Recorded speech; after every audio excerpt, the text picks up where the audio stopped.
Buenos días, amados hermanos. Estamos aquí este domingo, al menos aquí en Santiago, Chile, salió un sol fuerte, fuerte, fuerte y maravilloso. Esperamos que alumbre, perdón, que caliente, alumbra, pero vamos a ver si va calentando el sol, ya que es un sol de invierno.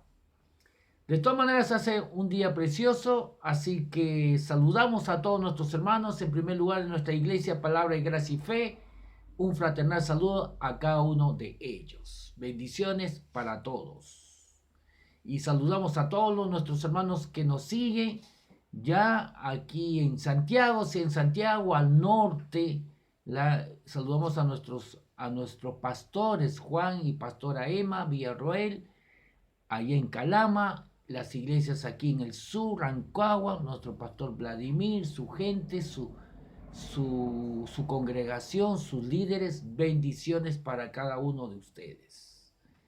Así que disfrutemos de la presencia de Dios nuevamente, escuchando su bendita palabra que es tan importante, amados hermanos. Si hemos nacido de nuevo, si somos hijos de Dios, anhelamos escuchar su palabra, alimentarnos de él, fortalecernos y ser guiados, aprender a ser más sensibles a la voz de su espíritu. Saludamos por supuesto a nuestros hermanos en Perú, desde Tacna, Hilo, Moquegua, Arequipa, por supuesto, tenemos hermanos por allá también que nos escuchan, Cajamarca, Lima y todo el norte, Chiclayo, Trujillo, hasta la selva del Perú. Saludamos a nuestro hermano César y a nuestra hermana Susana, este maravilloso matrimonio que está de misioneros ahí en la selva en este momento, que disfruten ahí de la presencia de Dios y que Dios lo use tremendamente para predicar el Evangelio e enseñar ahí a las iglesias, edificándolos en la palabra de Dios en Cristo, acimentándolos en Cristo. Y que disfruten, por supuesto, también de la palabra, perdón, de la comida selvática. Provecho. Muy bien, amados hermanos. Muy bien, estamos aquí entonces con esta serie que hemos comenzado ya hace unos meses atrás, la esencia, el corazón del Evangelio. Y vamos a continuar, para ello vamos al Evangelio de Juan, el capítulo 8. Juan, el capítulo 8. Vamos a leerlo. Esta historia es una de las historias muy hermosas, amados hermanos, una de mis historias favoritas. Juan capítulo 8, y yo creo de muchos cristianos. Vamos entonces a Juan, al Evangelio de Juan, capítulo 8, verso 1, nos dice así. Lo voy a leer aquí en la Reina Valera contemporánea, nos dice: y Jesús se fue al monte de los olivos. Verso 2, por la mañana Jesús volvió al templo y todo el pueblo se le acercó. Todo el pueblo se le acercó y él se sentó y les enseñaba. Entonces los escribas y los fariseos, siempre ahí los escribas y los fariseos detrás, le llevaron a una mujer que había sido sorprendida cometiendo adulterio. Entonces los escribas y los fariseos estaban ahí siempre detrás de Jesús, tratando de que caiga, buscándole una yaya, cualquier error, ya que su celo lo consumía, el celo por el liderazgo, ya que ellos eran líderes del templo, pero ahora la gente lo estaba siguiendo a Jesús porque Jesús tenía otra forma de tratar a la gente, otra forma de enseñar, otra doctrina.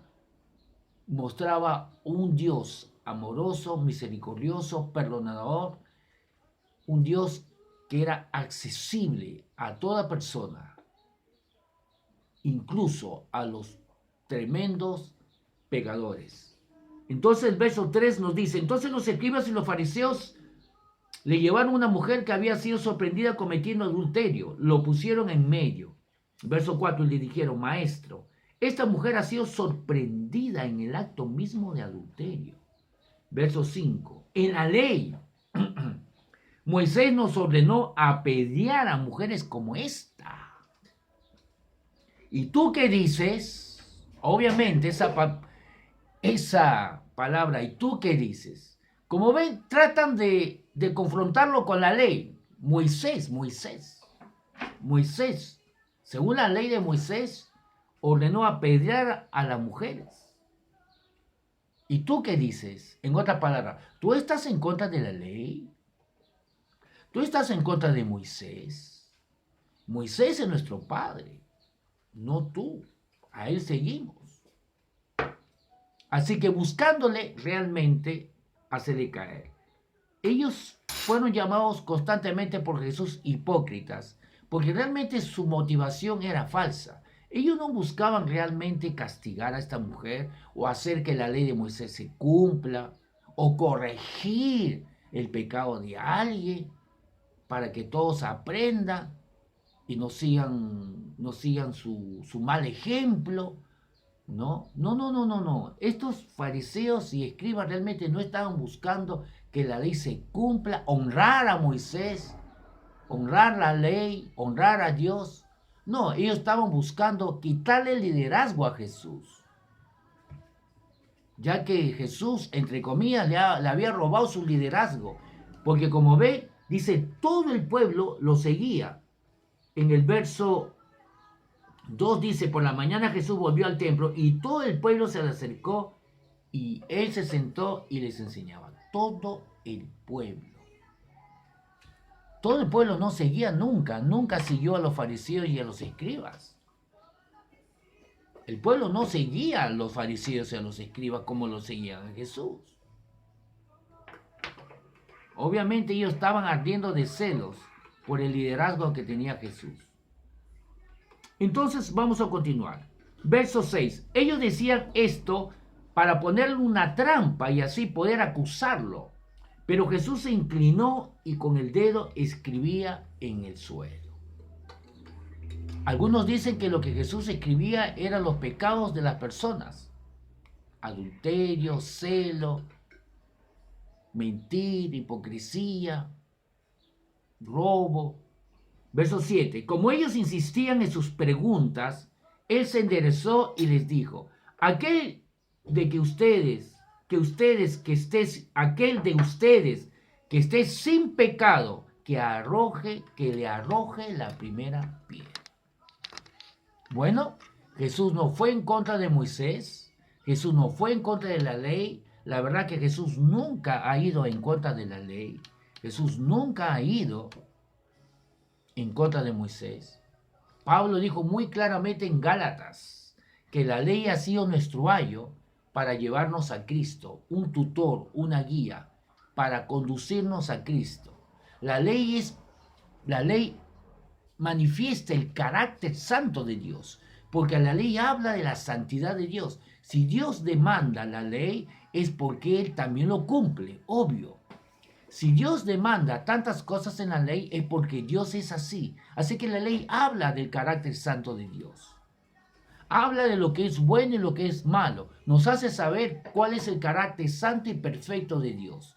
Pero también a la vez, al mirarnos nuestra conducta y mirar la conducta de Dios, cuando el hombre, me refiero, mira la conducta de Dios a través de la ley y mira su conducta, obviamente trae condenación a él.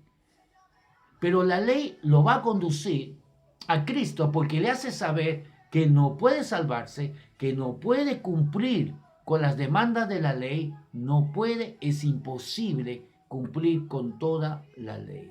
Por lo tanto, va a comenzar a pensar en un Salvador que no sea Él, sino venga de afuera.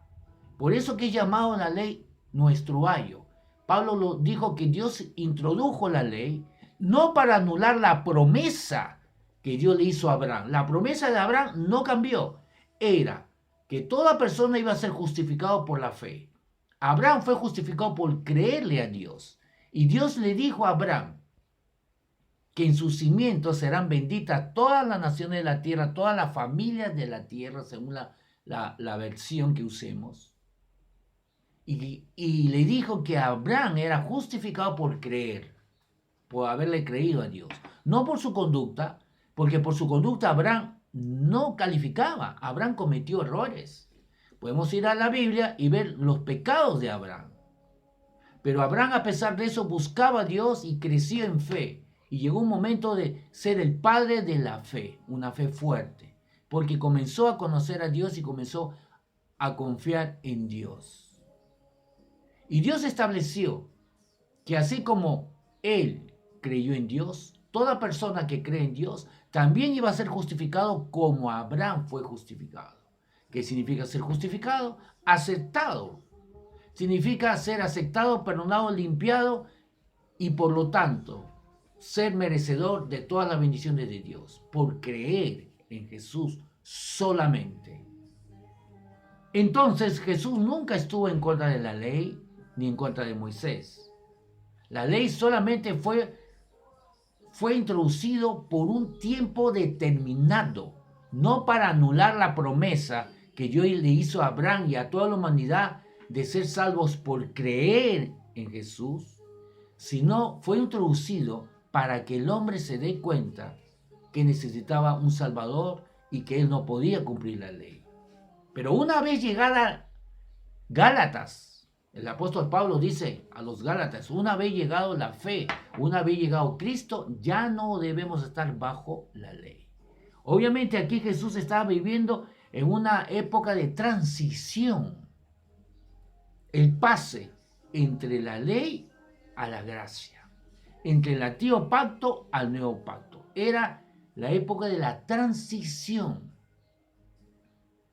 Pero a pesar de eso, Jesús nunca fue en contra de la ley, en contra de Moisés. Jesús lo que aplicó es un nivel más alto, el nivel del amor de Dios, el nivel de la gracia. Es por ello que fue a la cruz a morir, para que todo hombre sea perdonado, porque Él puso su espalda para que nosotros no seamos castigados. Él puso su espalda para que Él sea castigado por nosotros, porque de todas maneras tenía que haber un juicio, tenía que haber un castigo, amado hermano.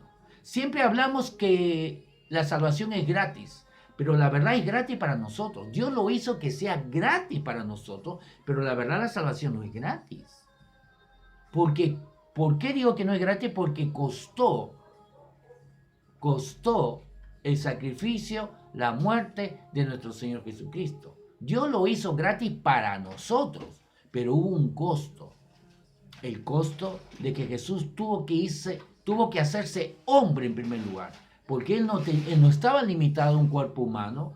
La palabra de Dios nos dice en el Evangelio de Juan que en el principio existía el Verbo, o sea Jesús, y el Verbo estaba con Dios y era Dios, siempre fue Dios, y Él se hizo hombre, se limitó a ser un ser humano, y como hombre fue a la cruz, como hombre se hizo siervo de hombre, y como hombre fue a la cruz y murió, como un ladrón, como un malhechor. Y Él puso su espalda para ser castigado por la humanidad. Así que no fue gratis, hubo un juicio. Un juicio que tú y yo ya no tenemos que pasar porque la humanidad ya pasó por ese juicio. Ya fue el hombre castigado.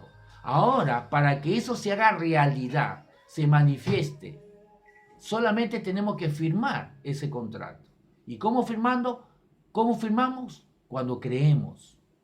Todo aquel que cree lo que Jesús hizo por él, se manifiesta ese perdón, esa salvación.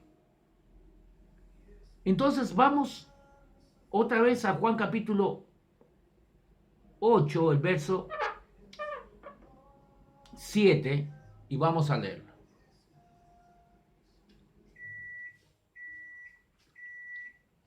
Dice, como ellos insistían en sus preguntas, Él se enderezó y les dijo a aquel de ustedes que esté sin pecado, que le arroje la primera piedra.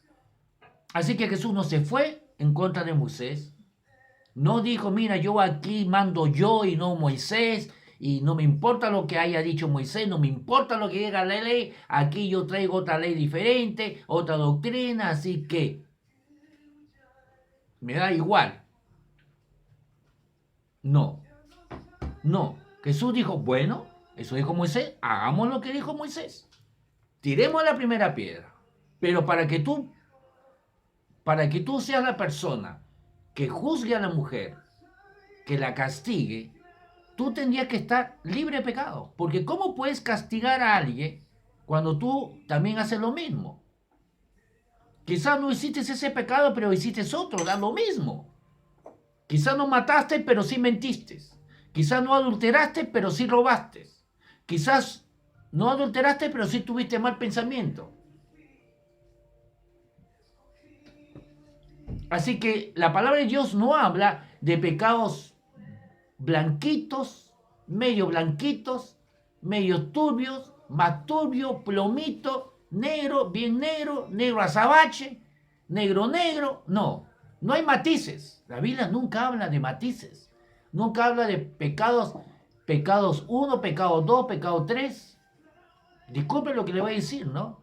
Pero la Iglesia Católica es el que ha puesto esas diferencias.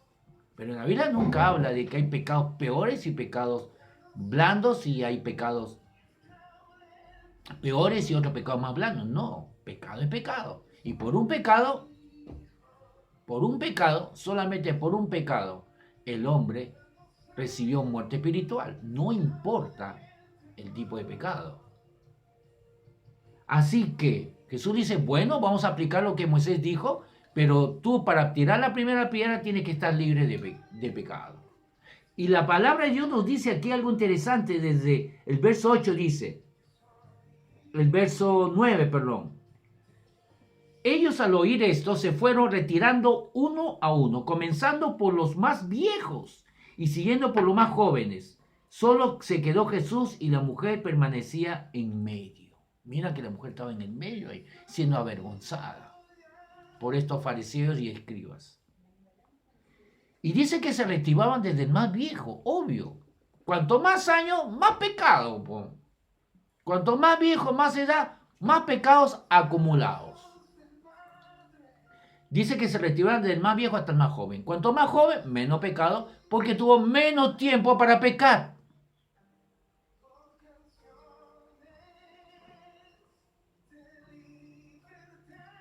No es que los jóvenes son más santos que los viejos.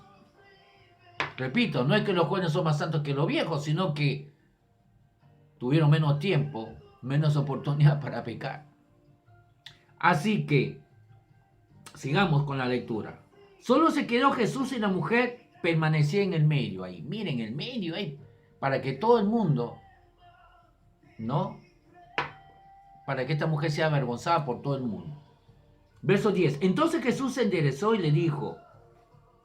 Entonces Jesús se enderezó, estaba escribiendo, recuerden, en la tierra, no había en ese entonces no había pista, no había asfalto, escribía en la tierra. Muchos dicen que Jesús lo que estaba escribiendo era los pecados de las personas, para que la gente, los fariseos, los escribas, vean y se identifiquen que ellos eran pecadores. Quizás no adulteraron como esta mujer, pero tenían otro tipo de pecado.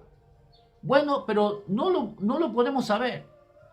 Quizás arriba, cuando estemos con Jesús, allá cuando nos toque ir con Jesús y estemos ahí con Él, podemos preguntarle qué es lo que realmente estuvo escribiendo ahí en la tierra. Hay muchas teorías, pero no podemos confirmar nada mientras la palabra de Dios no nos dice. Verso 11, verso 10. Entonces Jesús se enderezó y le dijo, mujer, ¿dónde están todos? Ya nadie te condena. ¿Dónde están los que te condenaban? ¿Dónde están? Ella dijo, en verso 11, nadie, Señor. Entonces Jesús le dijo, tampoco yo te condeno, vete y no peques más. Tampoco yo te condeno. Realmente, si alguien sí podría condenarlo era Jesús. Recuerda que Jesús le dijo a estos fariseos, muy bien, Moisés dijo que según la ley, si una mujer es sorprendida en pleno adulterio, hay que matarla a través del apedreamiento. O sea, le tienen que tirar piedra hasta que muera. Y Jesús dijo, bueno, vamos a hacerlo. Pero el que lo va a hacer tiene que estar libre de pecado.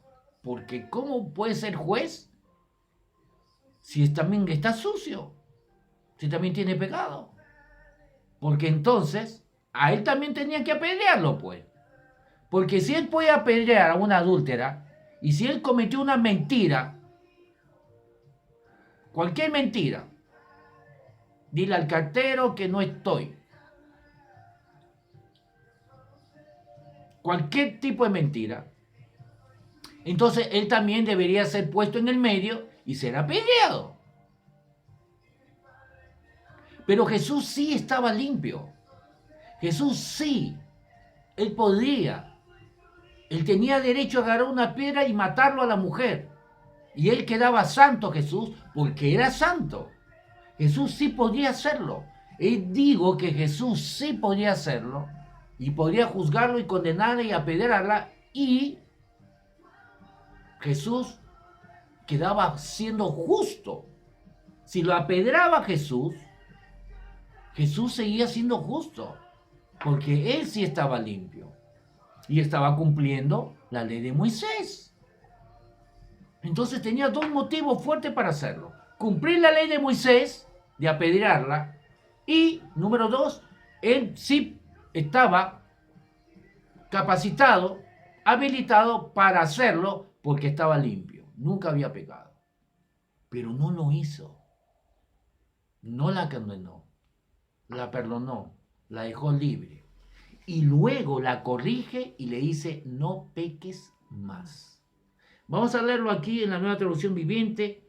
El verso 10 y 11 dice, entonces Jesús se incorporó de nuevo y le dijo a la mujer, ¿dónde están los que te acusaban? Ni uno de ellos te condenó. Verso 11, ni uno, Señor, dijo ella. Yo tampoco, le dijo Jesús, vete y no peques más. Entonces, como vemos, Jesús aquí muy claramente vemos que estaba muy interesado, en primer lugar, en sacarle esa condenación, esa culpabilidad, antes de corregirla. ¿Qué es lo que Jesús hace? Antes de corregirla, sacarle el peso de culpabilidad. ¿Por qué? Porque no podemos continuar mirando a Jesús, no podemos continuar siguiendo a Jesús para ser restaurados si hay sentimiento de culpa. Mucha gente, los años que yo tengo, me he encontrado con muchísima gente que ya no va a la iglesia.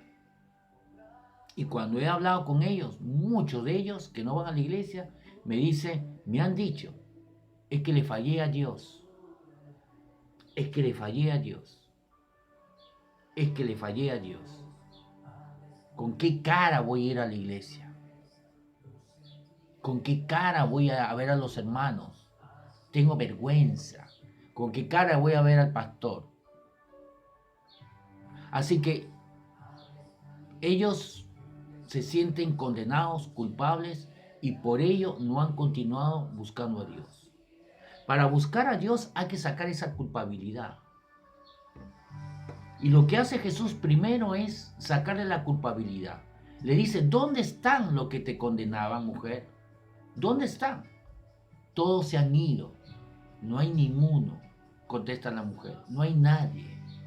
Bueno, ellos no te condenan, pero ellos no le condenan porque no pueden. Porque no están libres de culpa. Y Jesús le dice, bueno, ellos no te condenan, yo tampoco. Pero Jesús sí puede hacerlo. Pero Jesús no lo hace. Le deja libre de culpa. La redime, la rescata, redimir, rescatar, la libera de toda culpa. Para que pueda ella continuar buscándola, restaurándola, para que ella pueda ser restaurada, perfeccionada, necesita ser libre de culpa. Luego Jesús le dice, no peques más. Y luego vemos que esta mujer y mucha gente pecadora continuaron buscando a Dios, continuaron buscando a Jesús, porque Jesús le quitó la culpabilidad. Podemos ver, por ejemplo, a Mateo, un cobrador de impuestos. Él obviamente se dio cuenta que Jesús no estaba enojado con Mateo. Zaqueo. Y toda la gente pecadora, como los mismos fariseos, usa la palabra aquí en la Nueva Traducción Viviente, la escoria usa la Nueva Traducción Viviente. Ellos, los fariseos, lo llamaban la escoria. La escoria, la escoria. Toda esta gente que se arrepintieron porque vieron la bondad de Dios, porque vieron que Jesús los aceptaba y sabían que Jesús venía de parte de Dios por los milagros, sanidades, tremendos milagros que él hizo. Entonces sabían que si Jesús lo aceptaba, entonces era Dios aceptándolo. Repito, la gente de ese entonces sabía que Jesús venía de parte de Dios por los milagros y sanidades tremendos que hacía.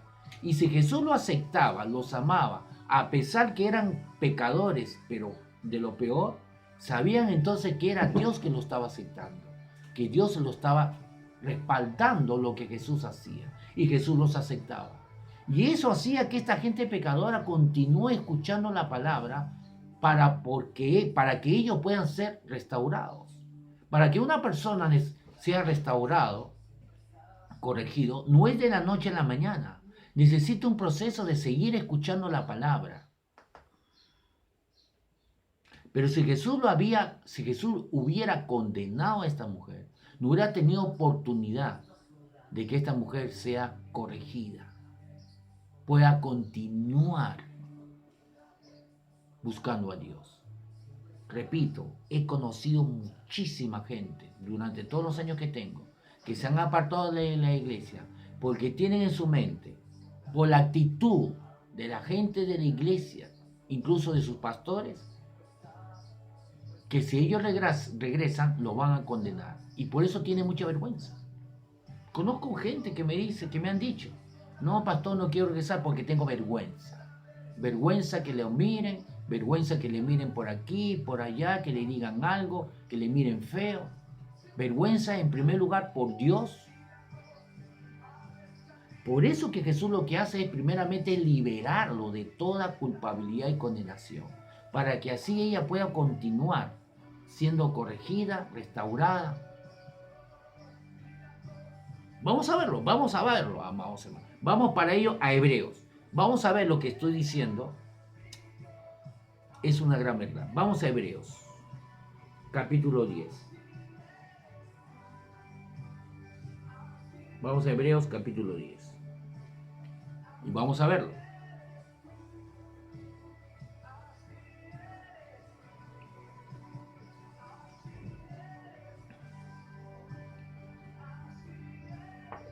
Vamos a Hebreos, capítulo 10. Miren. Hebreos, capítulo 10.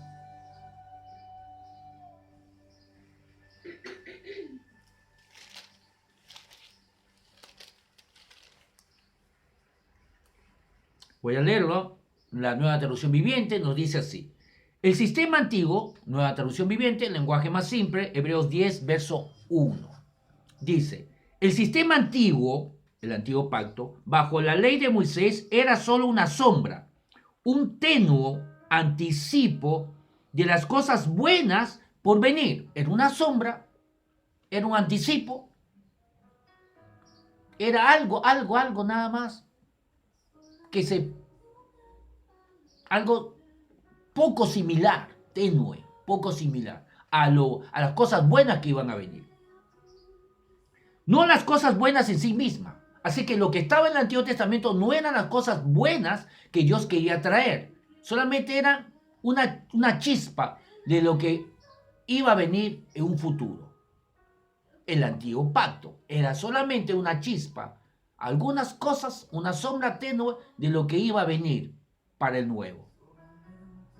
¿Qué más dice? Bajo aquel sistema se repetían los sacrificios una y otra vez, año tras año, pero nunca pudieron limpiar por completo a quienes venían a adorar. Sacrificios. Tomaban un cordero, derramaban la sangre dentro del templo, atrio, lugar santo y lugar santísimo.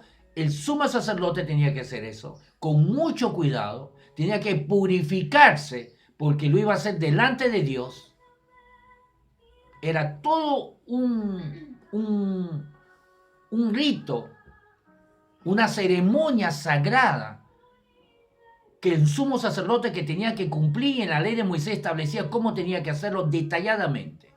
Cuando entraba ya al lugar santísimo, porque tenía que pasar por el atrio, el lugar santo, hacer muchas cosas. Y luego cuando ya entraba al lugar santísimo, él tenía que entrar solo, porque estaba delante de la presencia de Dios y tenía que estar muy limpio y purificado. Y entraba con una soga y en su vestidura tenía unas campanitas, porque si cometía un error, por ejemplo, no podía sudar. Si sudaba, era pecado, caía muerto. Y nadie podía entrar para sacarlo porque también caía muerto. Estaba delante de la presencia de Dios. El lugar de la presencia de Dios era santidad pura, 3 veces santo. Y no hay hombre, yo le había dicho a Moisés, que vea a Dios y permanezca vivo. Así que Moisés le pidió ver a Dios y le dijo, es que no hay hombre que pueda verme y quedar vivo.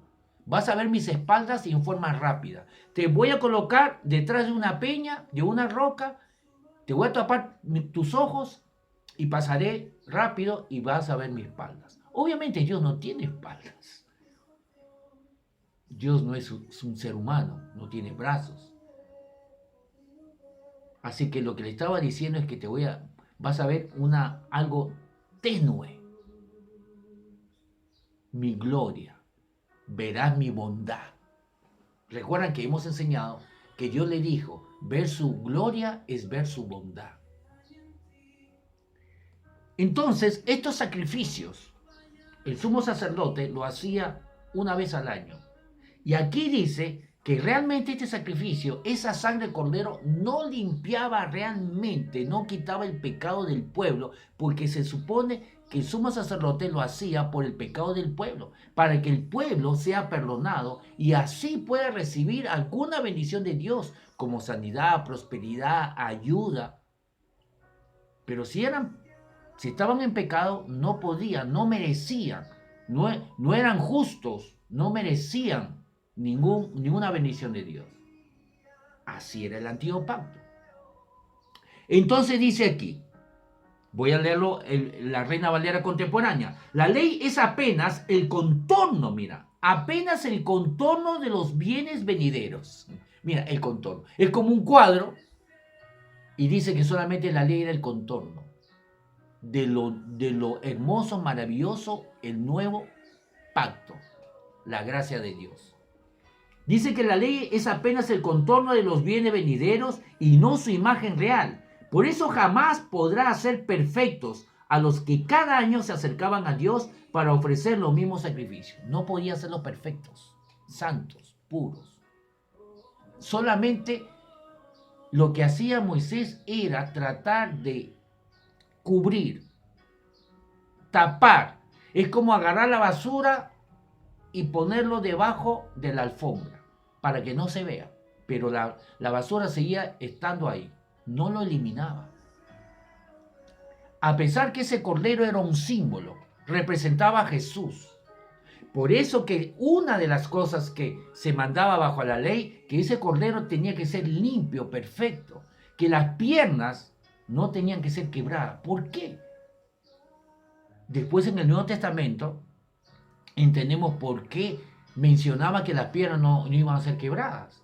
Porque cuando Jesús estuvo colgado, los 2 ladrones que estaban a su costado, como ya era Semana Santa, perdón, no era Semana Santa, era la Pascua, la Semana Santa para nosotros, para ellos la Pascua, y eran las 6 de la tarde y todo el mundo tenía que irse a cenar a esa hora para festejar la Pascua. aceleraban la muerte